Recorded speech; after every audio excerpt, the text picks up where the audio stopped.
Nestle's Ever-Ready, the instant cocoa, Nestle's Quick for great chocolate milk, and Nestle's chocolate bars now present Space Patrol!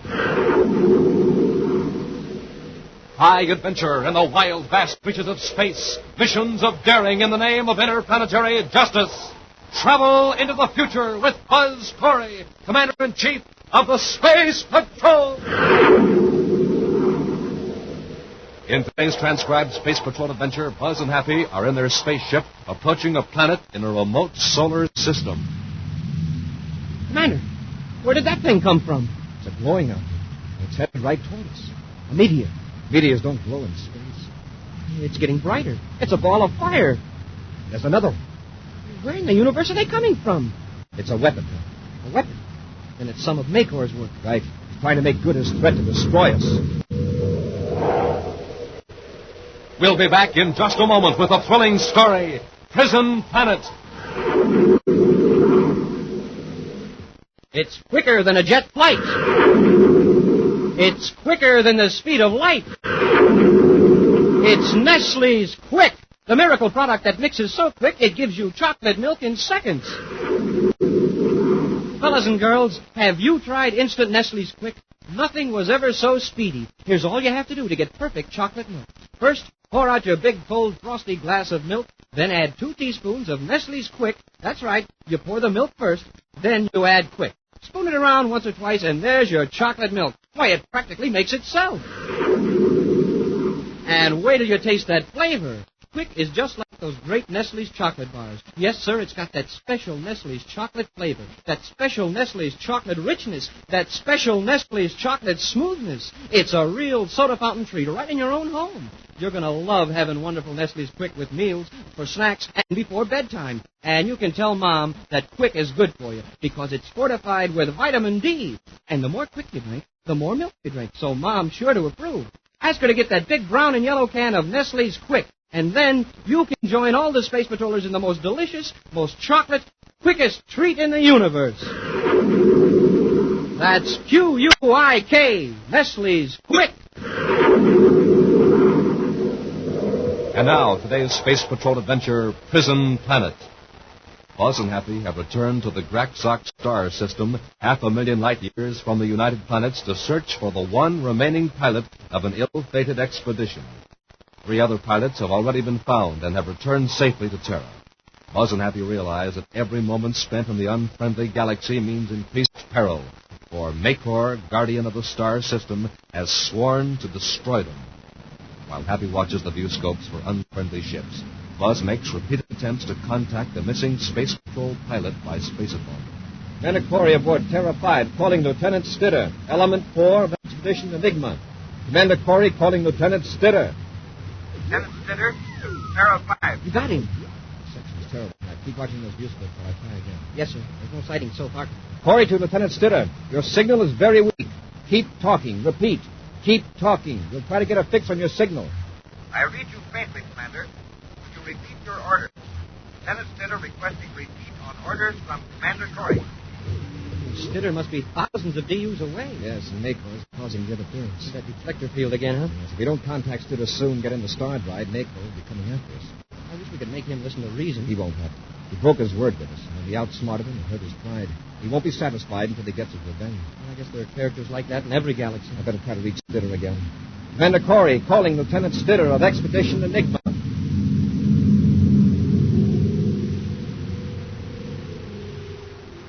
Elsewhere in the defense headquarters of the Graxock star system, Makor, guardian of the galaxy, confers with his chief aide, Sindrana. I've marked the star chart, Sindrana. This point indicates Corry's position. And the other intruder? The second ship is 40,000 omegas away from Corry. Its vector is indicated by this arrow. I see. And Corry is in communication with the other ship. To a very limited extent. Our deflector field is working quite successfully. It may be possible to send some of our ships after Corry and destroy him before he escapes from our galaxy. No one is going to get Corry but me. You understand? My own personal reputation depends on it. I've got the entire plan worked out. First, we will capture this Lieutenant Stitter and his ship. That will be simple. Then we can turn our full efforts into getting Corry. You say it would be simple to capture the other ship? Yes. Look at its vector. It is heading towards Zergol. The prison planet? That's right. A maximum security base. A planet from which no news leaks to the rest of the galaxy, except by my authority. Yes, but I don't see how it can possibly... We will order this unwelcome visitor to land on Zergol. Will we do it? I got it all figured out. Now listen. Corry can contact Stitter, but we can't. Lieutenant Stitter, Element 4 of Expedition Enigma, calling Commander Corry aboard the Terra 5. An urgent message to Lieutenant Stitter of the United Planets Expedition. This is Maycor, Guardian of the Galaxy. I want to help you. Please acknowledge. Lieutenant Stitter here. You say you're the Guardian of the Galaxy?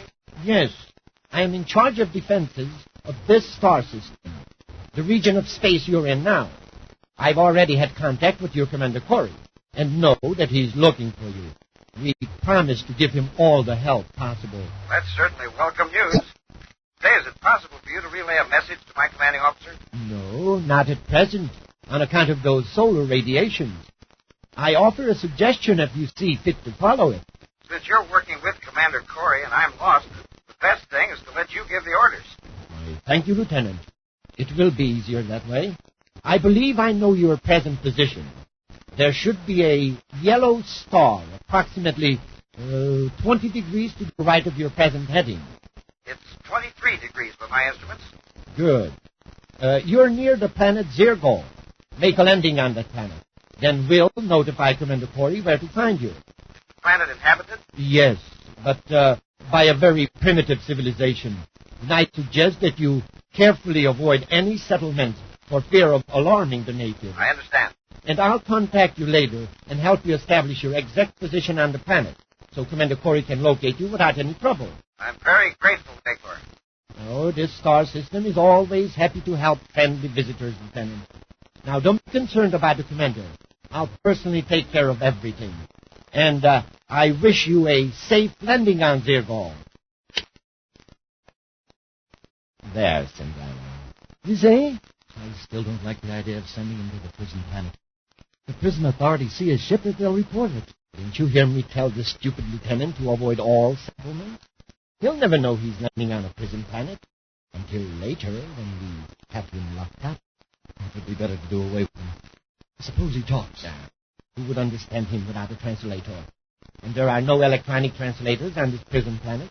It would be foolish to do away with him, because we may need him later if we decide to attack Corry's solar system. I realize no one has ever returned from Zergol in the 12 Darwin that has been operating as a prison. That's right.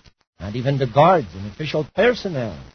And the pilots who bring new prisoners there are not allowed to leave the ship. They must return without setting foot on Zergol. And you're sure there's nothing to worry about? Nothing, Cinderella. We'll capture our lieutenant at his spaceship, and then we'll go after Commander Corry. Now come, let's go to our ship and blast off for Zergol. Still encountering bad reception, Buzz and Happy continue their attempts to contact Lieutenant Stitter. This is the direction Stitter seems to be heading. We either change back there. The deflector may cause us throwing our instruments way off. Uh-oh. There's something in the viewscope, sir. A ship? No, sir, it's big. A giant meteor, maybe. A small moon. A satellite about time. Sure, that's probably it. If we can contact Stitter again, we can use this little planetary system as a reference point. Commander Corry aboard Terra 5, calling Lieutenant Stitter. Commander Corry aboard Terra 5, calling Lieutenant Stitter. Some distance from Zergol, Maycor and Cindrana adjust a special device on their spacophone that modifies the deflector field. A few moments later, they establish contact with Lieutenant Stitter. Have you landed yet, Lieutenant Stitter? No, Maycor.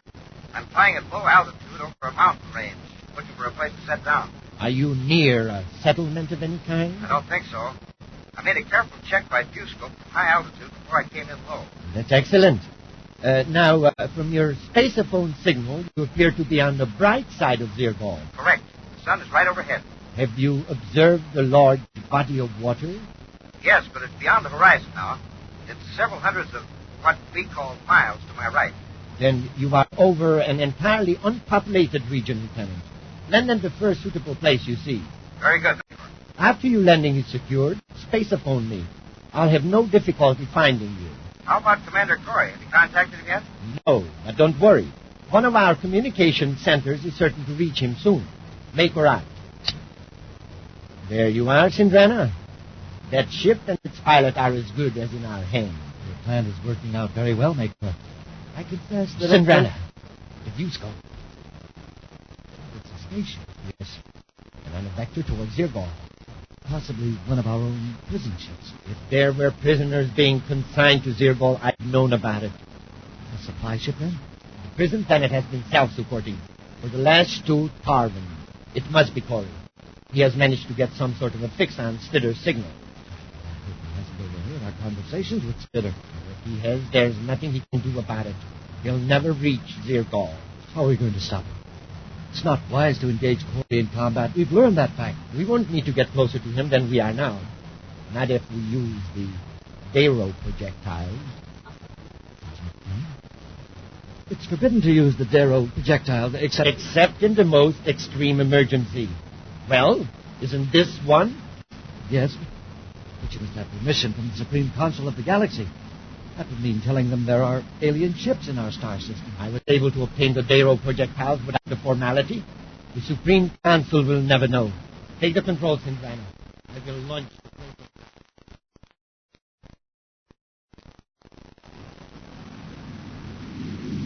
Sure, that was Stidder we heard a moment ago. Will you stay on this vector, sir? Yes. You'll take us close to that planet. And that's not so safe with Makor living for us. Maybe the planet's uninhabited. We can only contact Stidder before Maker's tipped off. Hey, Commander. Commander, look. Where did that thing come from? Glowing. It's headed right towards us. A meteor. Meteors don't glow in space. And the meteor would have registered on our viewscopes. It's getting brighter. It's a ball of fire. There's another one. We'll change our course. Well, where in the universe are they coming from? All of a sudden, 2 flaming blobs appear out of nothing. Hey, they're changing course too, Commander. Both of them swerved when we did. Either they're attracted to us or they're under some sort of control. It's a weapon. It must be some of Makor's work. Right, he's trying to make good his threat to destroy us. They're gaining on us, sir. What are we going to do? We'll return to Space Patrol in just a moment. Say, Tony, did I hear you telling the gang that you have a soda fountain at your house? That's right, Captain Seafell. Well, don't you think that's exaggerating just a little bit? Gee whiz, no. My mom always keeps plenty of Nestle's Quick in our galley, and that's just like having a soda fountain, because I can make up real chocolate milk just like a soda fountain treat anytime I like, you see?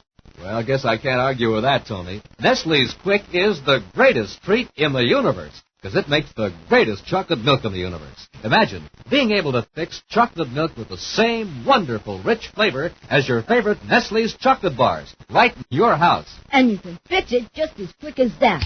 All you have to do is pour out your glass of milk, add 2 spoonfuls of Nestle's Quick, spin it around once or twice, and it's ready to drink. And you know, Nestle's Quick has plenty of what it takes to help build sound teeth and bones. Plenty of vitamin D. Another thing that's good is the more quick you drink, the more milk you're drinking. And that's great for all us space patrollers. Yes, everybody can have a soda fountain at home by just asking Mom to bring home the big brown and yellow can of Nestle's Quick. Then, anytime you like, meals or snacks, you can fix yourself a real chocolate treat, Nestle's Quick.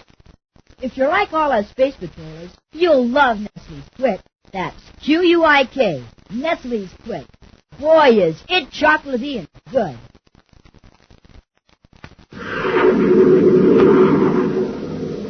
And now, back to our Space Patrol adventure, Prison Planet. Makor, Guardian of the Galaxy, has tricked Space Patrol Lieutenant Stidder into landing in a deserted section of Zirgol, a prison planet. When Makor and his chief aide, Sindrana, saw Commander Corry's ship approaching Zirgol, he fired 2 Darrow projectiles at the Terra 5. Buzz and Happy realized their danger, but so far are unable to escape the strange, flaming projectiles by evasive action. You'll just have to try to outrun them, Happy. Well, how about going into Star Drive? Maybe we'd be safe in hyperspace. We'd be plunging into an unknown dimension with no hope of finding our way back. Wow, those fireballs are gaining on us. They're getting bigger, growing in size. Maybe they'll burn themselves out before they hit us. I'm afraid not, Happy. That weapon is some strange energy force. I think it feeds as it travels. On what? Microscopic particles in space, and we're a giant particle, so it's chasing us. Well, if we can't dodge them or outrun them, what are we going to do? Hap, what What's the simplest way you know to get a bone away from a hungry dog? Gee, I don't know. Unless it's to offer him a bigger bone. Exactly. It's just what we're going to do now. Huh? We're going to offer those hungry blobs of energy a bigger bone. We're changing vector to head right for that small moon. Will they go after the moon? Well, they may. The moon's small, but gigantic in comparison with our ship. We're going to have to rely on instruments at this velocity, Hap. Yes, sir. We'll have to work fast. You compute the moon's orbit. We'll leave it up to the automatic pilot control to skim us close to the moon's surface. Wow, this computer better work fast. The fireballs are really closing in.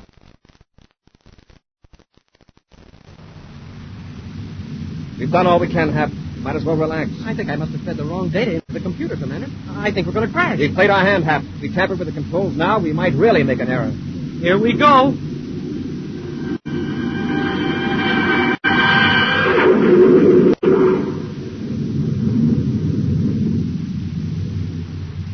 can open your eyes now, Huh? Didn't... We missed the moon. How about those fireballs? They've changed course. But the moon. Look at the rear view scope. The rocket's at work. I wonder what'll happen when they collide. Oh, look at that. The whole moon is burning up. It isn't the moon any longer. It's a sun. A miniature star. Well, that's what would have happened to us. Look at our instruments. Picking up all kinds of wild radiation. Yeah. I'll bet we couldn't pick up a spacephone signal from Stitter now if he was in the next compartment. Mayport is probably a few DUs away trying to figure out what happened. Cross over to the other side of the moon's orbit and hide out for it.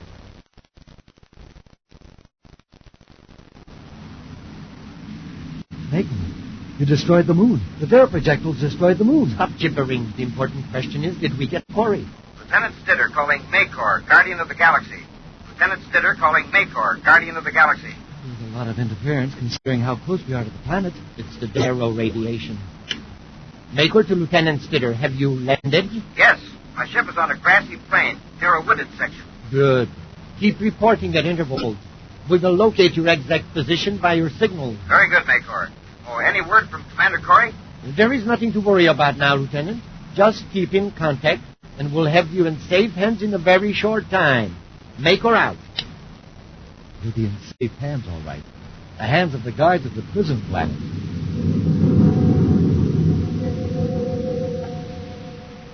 From his grounded ship on the planet Zergal, Lieutenant Stitter continues his periodic messages to his supposed rescuers. Finally, a strange ship appears over the horizon and lands a few yards from his own. Two men emerge from the ship and walk toward his space patrol cruiser. As Stitter turns to open the hatch to welcome them, a signal light flickers on the spaceophone panel and a buzzer sounds.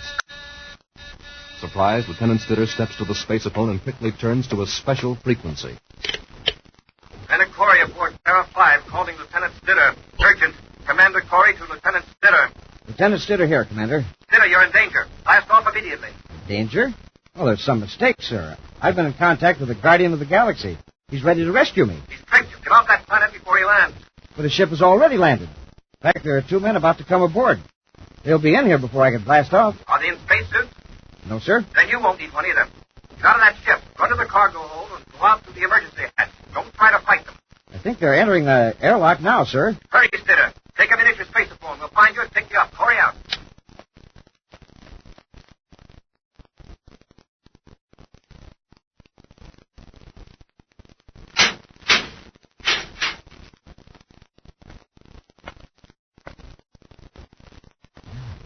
Strange.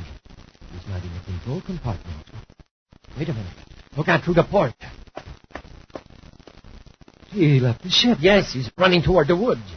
That made him suspicious, I wonder. I'll go after him. You return to our ship and wait for me. The Terra 5 flies low over the planet Zergol while Buzz and Happy scan the ground with a telescopic view scope. Sure hope Stitter got away. Can't we try to contact him now, sir? All right, Happy. We don't want to try too soon. By now, he's either captured by Maycor or he's far enough away to risk talking to us. Commander Corry calling Lieutenant Stitter. Corry to Stitter. If you read me but can't answer, we're looking for you. And we'll keep looking till we find you. I hate to think of what Maycor would do to him if he catches him. Judging by the fragments of spacephone conversation we intercepted, Maycor wants Stitter around. I sure hope so. I'll try again. Commander Corry calling Lieutenant Stitter. Lieutenant Stitter here, Commander. Everything's all right. You got away from Maycor? Yes, sir. I just ran into the woods. I'm all right now. Hey, this is a wonderful planet. Wonderful. I'm I never felt so good in my life. Stitter, listen. You're still in danger. Give me a few landmarks so I can find you. Never mind, Commander. I don't want to leave this place ever. Stitter, what's wrong with you? Wrong? Nothing's wrong. Absolutely nothing. What could possibly be wrong in this beautiful, wonderful world? Stitter. Lieutenant Stitter, you're still under orders. I demand an explanation. There's nothing to explain, Commander. I like it here, that's all. Thanks for your trouble, sir. And goodbye. Stitter out. Got into him. Hey, I know. Makor's got him, and making him put on an act. That was no way. For some reason, he just wasn't wanted. He was. Commander, look. There are two ships down there. Yes, right near the edge of the wooded section. Stitter's and Makor's. Yes, sir. And beyond it, in the clearing, there's a man. Just a viewscope hat. A little more. There. It's Stitter, sir. See? Space Patrol uniform. There's room in the clearing to set the ship down. While I land the ship, you check the atmosphere sample we scooped out. The air must be okay, sir. Lieutenant Stitter didn't complain about it. No, he certainly didn't. Make that test after. Yes, sir. Using the repeller ray, Buzz brings the Terra 5 in on a vertical descent into the clearing. As they leave the ship and approach the lieutenant, Stitter leans against a tree and watches them with amused interest. Lieutenant Stitter. Hi, Commander. Hello, Happy. Lieutenant? Now, come on, Lieutenant. Let's get into the ship. Why is everybody so serious? This is a glorious planet. Why would anyone want to leave it? Stitter, you're being affected by the atmosphere. There's a gas in the air that tests similar to nitrous oxide, sometimes called laughing gas. It gives you a false feeling of well-being. Isn't it great, Commander? Have grab him. We'll carry him aboard. Yes, sir. Don't hurt him. Remember, he can't help the way he's acting. If we don't get aboard that ship right away, we'll be just like him. Come on, Lieutenant. Easy now. All three of you, turn around and raise your hand. Makor. I warn you, don't force me to use this weapon. Easy, sir. Well, I see you have your translating devices with you. That will make it easier for both of us. Come on. We're going on a walk through the woods to the ship. Why is everybody so anxious to leave this wonderful world? Don't worry. You'll be back. You'll be here permanently, Lieutenant. Great! You won't think it's so funny when you find out what Zergor really is. It's a prison planet. This is a prison planet? Yes. Some distance from here is a guarded prison. It was built by prison labor from other planets. And no one who has been brought to Zergor has ever left it. Now, I call that a mighty nice arrangement. For you, perhaps. But not for Corry and the cadets. After I get what information I want from them, they will be destroyed. Now, come on, all of you. He's running things as of now. Yes, sir. First, I better relieve you of your weapons. Just keep your hands raised. That's it, Commander. Now, you cadet. And don't move or I'll bust you to bits. Hey, Commander, how come the atmosphere doesn't make this guy good-natured? He's been exposed as long as Lieutenant Stitter. He's fighting it like we are. Stitter was caught off guard and didn't realize what was happening. All right, let's go. Stand right where you are. Are you there with the blaster? Drop it. Stranger has you covered, Maker. He's right behind you. Well, that's wonderful advice, Magor. Drop it. Very well. Do you know who I am? Of course, you're Magor, Guardian of the Galaxy. And you, obviously, are an escaped prisoner. If you don't put down that weapon and let me go, you will be in for severe punishment. You won't think it's so funny when the guards catch you. A guard? Magor, listen, I am a guard. Janet, the guard. Ridiculous. Why are you wearing your prisoner's uniform, then? I like to change off. I'm a guard, all right. It's my job to keep nosy officials like you from interfering with the happiest planet in the galaxy. Commander, this is a madman. Help me escape from him, and I'll let you return to your home planet. Nobody leaves Zergol. It would spoil everything. Janet, what do you mean spoil everything? Isn't this a prison planet? Oh, not to us. We have plenty to eat and practically no work to do. Zergol is a paradise. I was in one of the original work crews sent here to build a prison. When we saw what we had here, we invented a little scheme to keep Zergol a paradise. This is impossible. Zergol is a maximum security prison. The worst criminals in the galaxy are sent here. Yes, it's our only source of immigration. If the truth ever got out about Zergol, it would be swamped with honest people. In a short time, there would be a shortage of food. Fighting, robbery, murder would be everywhere. You mean there's no crime here now? Why should there be? There's plenty for all. If any man has any tendency to be nasty, the effect of the atmosphere makes him a pretty jolly citizen after a few days. I won't stay here. I can't stay here. Yes, Magor, you're afraid the people you falsely accused of crime will get revenge. But don't worry, you'll be safe. We have a saying here that everything grows on Zergol, but hatred. I understand the reason you want no one to leave, Janet, but we three are from another galaxy. All we want is to return home. We'll never reveal your secret or bother you, I promise. Well, something tells me you're sincere. But my duty to the others forces me to make you stay. I assure you, after a while, you won't want to leave. Well, that's not the point. We have our duty to our solar system, just as you have to your planet. What more could you ask of life than to live on Zergon? Look around you, at the trees, the flowers, the blue sky. Pick that weapon, John. Hap, pick up your gun. Keep him covered. Yes, sir. Quick thinking, Corry. Now I'll give this convict a lesson in respect. Maker, break it up. Let go of it. I'll give him a thrashing, you'll remember. No, you won't. Did he hurt you, Janet? Not much. Thanks for taking him off me. You certainly hit him. He's unconscious. You better watch him. His spaceship is outside the woods. He may have a partner aboard. I know. It's in Granham. He's already been captured. Well, my two friends and I are blasting off now. What I said before still goes. We'll keep your secret. Thanks. Happy, you ready? Yes, sir. I've got all the weapons. Lieutenant Stitter? I'm ready, Commander. I guess I lost control for a while. Sorry, sir. That's all right, Lieutenant. Goodbye, Janet. Goodbye, Commander. Good luck. Goodbye. Come on, then. Let's get back to Terra. But I like it here. I think I'll stay. Goodbye, Commander. Happy, come on. Yes, sir.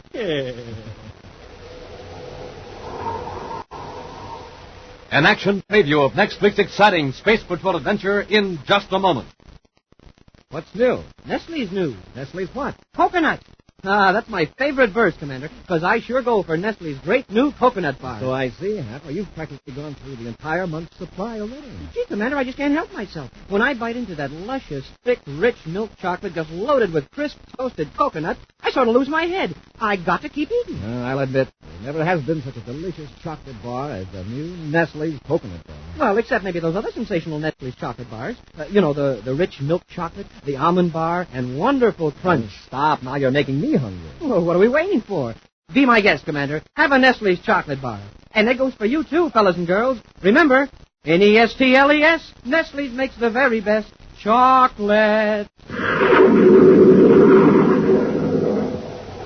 And now, a preview of next week's exciting Space Patrol adventure. Buzz and Happy are exploring the ruins of a lost civilization. Suddenly aware that a man is following them, Buzz pulls Happy into a dark passage. If we can see us stuck in here. We've got the internet now. We can't see us in the dark passage, but he'll be Commander, that big stone at the entrance. It's moving. He knows we're in here. But no man in the universe could move that stone. It weighs tons. He's not from this universe, Hap. Commander, he sealed us in. We're trapped. Be with us again next week for the thrilling Space Patrol story, The Crown of Darjida. Space Patrol, created by Mike Moser, starring Ed Kemmer as Commander Corry and Lynn Osborn as Cadet Happy, was written by Lou Houston, produced and directed by Larry Robertson, executive producer Helen Moser. Other players were Bela Kovach, Norman Jolly, Ken Mayer, and Tony Side. Dick Tufeld speaking. This week's Space Patrol was brought to you by Nestle's Eveready, the instant cocoa. Nestle's Quick for great chocolate milk, and famous Nestle's chocolate bars. This program is broadcast to our armed forces overseas through the worldwide facilities of the Armed Forces Radio Service. Space Patrol came to you transcribed from Hollywood. This is ABC Radio Network.